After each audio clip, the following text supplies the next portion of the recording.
try natin. Try ko muna yung sabaw.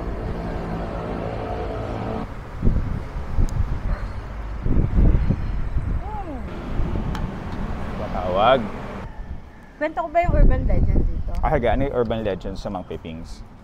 So this is called the Matilda Cake. Ganda ng float nila, truck, tapos may carton.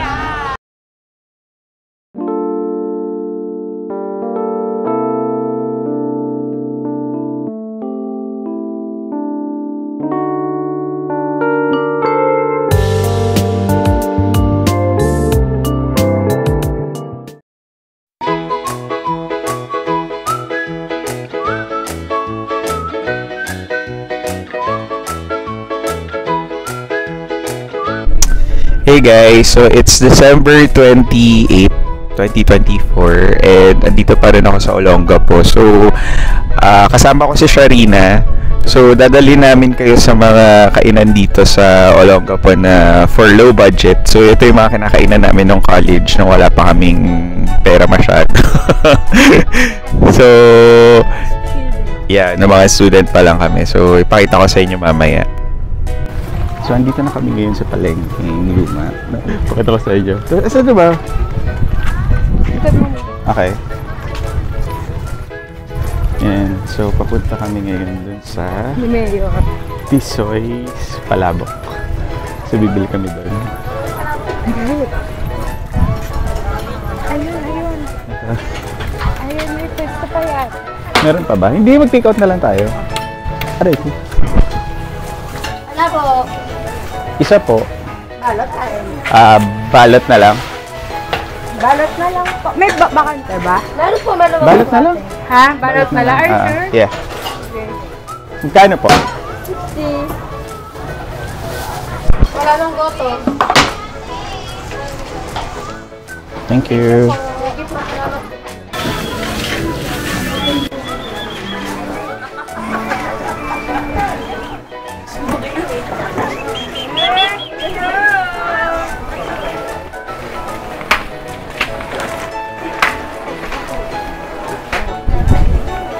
Okay, so andito kami ngayon sa Palengkeng Luma in Olongapo City. Takot kami. Oo. So, papunta naman na kami ngayon dun sa Mang Pipings na mami. So, pakita na ako. Ano siya? Sikat. Ako na ako mag-order kasi ikaw Oo. Dalawa ba? Hindi ba isa lang? Siyempre yung mga kids ko. Yung driver natin. Hindi ako naman mag-order. Basta mauubos natin yan ah. Ha? Mauubos natin ah. Hindi na tayo dyan sa Oo, take out lang. Pero kuha rin tayo ng pandesal nila. Kasi masarap. So, yan siya. Punta kortina din.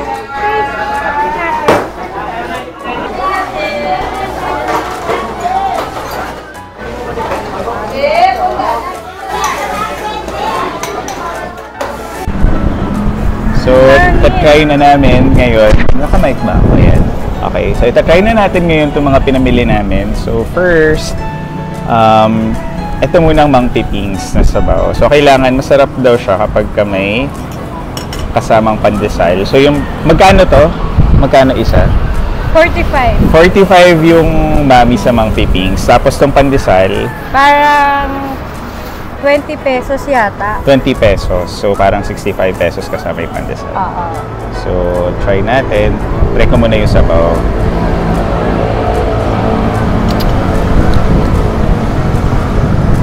Okay. Nilagyan na siya ng seasoning kanina. May seasoning na siya? Oo, kasi nag-take out lang tayo. Pag doon ka kakain, ikaw ang maglalagay ng seasoning.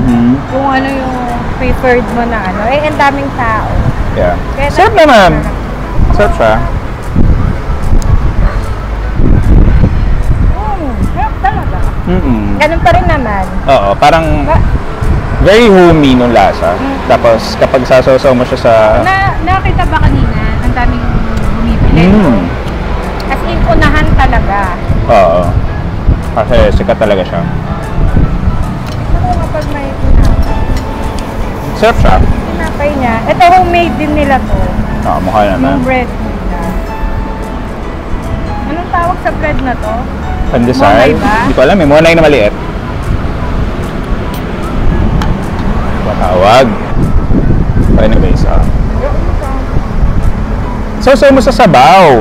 Ah, ganda. Mm-mm. Pero, parang ano eh. Ano? Parang hindi ako sanay na lusaw yung bread. Mm. Pero, sa Pilipino, di ba, parang ano tayo sa... Sanay tayo sa pagsasaw-saw-saw. Sarap naman, malinamnam yung sabaw niya. Sakto, maulan-ulan. Oo. Okay. Sarap ba? So ngayon, Ano natin yung noodles? yung noodles. Okay naman yung noodles din for me. Kwento ko ba yung urban legend dito? Ano yung urban legends sa Mang Pipings? Sabi nila, kasi daw, kaya malasa siya. Malasa kasi siya. Tama. Pinapakuluan kasi ng 10 taon yung buto ng baka para...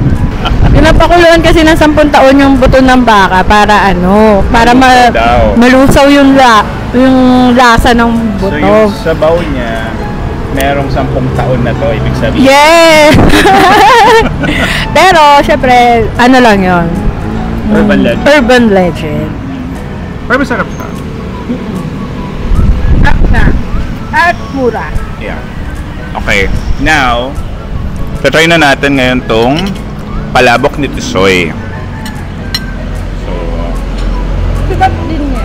sikat din siya. Tapos pareho siyang nasa may palengkeng luma, yung tawag dito sa Olongapo. Yung pwesto nila. Dalawa kasi yung palengke dito. Palengking luma at saka yung... Palengkeng bago. Palengking bago. Palengking bago yung sa... Ano talaga, public market talaga. Oo. Kaya sa palengking luma, mas mura kasi doon ang bagsakan. Yes. Ayun. So, now you know. Palengking luma, parang half day lang siya, di ba? Oo, hanggang wala sila, hindi sila whole day. Yung palengkeng bago, parang whole day sila bukas. Okay, try natin. So, ano siya? Mixture of Canton Bato tsaka Sotanghon. Miki Sotanghon. Bihon. Miki Bihon. Sorry, hindi ko alam yung tawag sa mga noodles.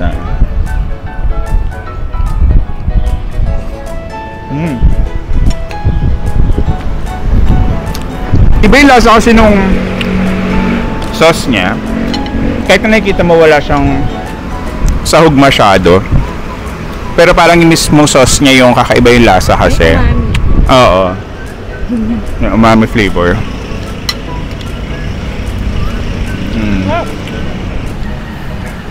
Ano yan eh? Sige, ano masasabi mo? Ano yung history naman ito? Ano yan? 60? 60 pesos isang balot na siya. Good for ilang people naman na. I think pwede itong good for 2 yung palabok na to. Pero actually ako, kaya ko siyang ubusin mag-isa. Yung isa lang niya. Pwede ka bumili ng Miki lang or yung Bihon lang. Oo, may option na ganun. Pinapamix talaga. Saka sobrang sikat niya. Mas may texture kasi kung mix siya over kapag yung either Miki lang or Bihon lang. So yun, ubusin na muna namin to tapos balitaan namin kayo mamaya. Yes, ayan yung palabok. Tapos yan yung amis. Hey guys, so pagkagaling natin kanina sa palengke, trying out yung mga budget eats from Tisoy's Palabok and Pipings Mami.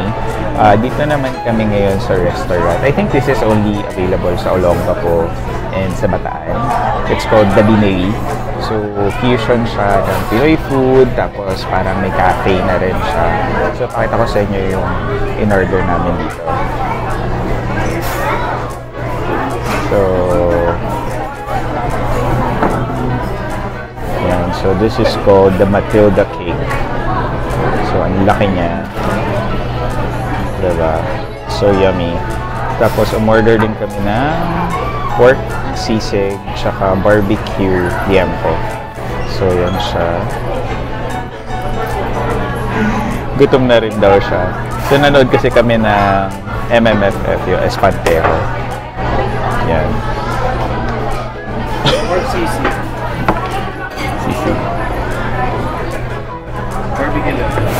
Yan. Thank you.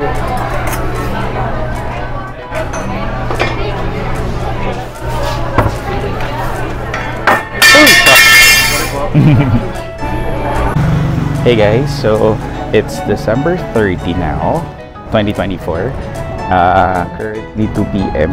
and nandito tayo ngayon sa Olongapo City downtown kasi fiesta ngayon dito. So kasama ko syempre ang ating Barbie Ursula. Si Sharina. So ano na kasi parang annual tradition na namin ni Sharina every time fiesta. Nanonood kami ng may parada kasi dito every fiesta. The Grand Parade. The Grand Parade of Olongapo City. Hindi naman wag kayo masyado mag-expect kasi parang Hindi siya pang MMFF. hindi siya MMFF levels or Macy's Rose Parade level. Hindi siya ganun. So, pero Ano lang siya? Parang ano? parang ano lang. In commemoration. In commemoration of the Foundation Day of Olongapo. So, papakita ko sa inyo. Para sa mga taxpayer. Papakita ko sa inyo mamaya yung mga ganapan doon.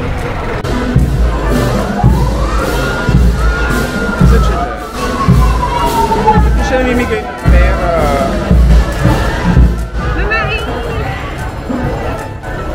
Kasi pakita mo yung barangay mo din. So, andito kami sa aming usual spot malapit sa ulo ng Apo na statwa mismo. So, yan. Nanood-nood lang kaming ganyan dito. Buti lang di masyado mainit.